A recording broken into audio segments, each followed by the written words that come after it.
xidmət, gedirəm xidmətə məndə. Qoy eşitsin bunu millət, gedirəm xidmətə məndə.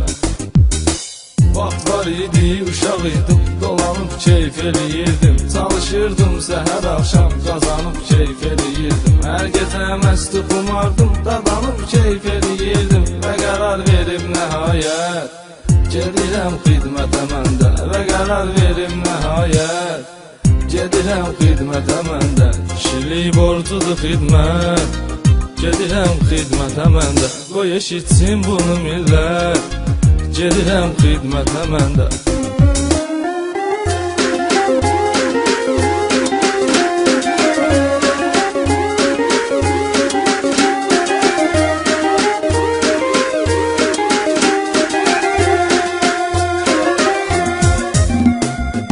Ayrılıq olubdu qismət, 1 il 6 ay nədir ki? Ötüb keçəcəkdi əlbət, 1 il 6 ay nədir ki? Bizə yüz verər səadət, 1 il 6 ay nədir ki? Edib Allaha əmanət, gedirəm xidmətə məndə. Edib Allaha əmanət, gedirəm xidmətə məndə. Kişilik borcudur xidmət, gedirəm xidmətə məndə. Qoy eşitsin bunu millət, gedirəm xidmətə məndə.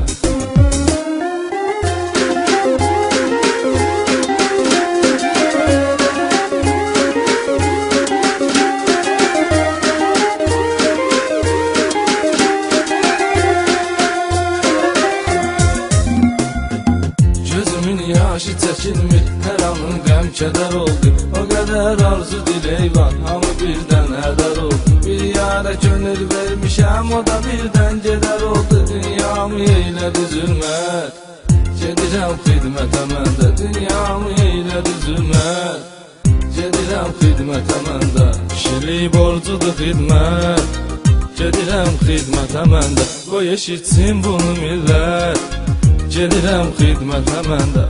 Download from Take Us.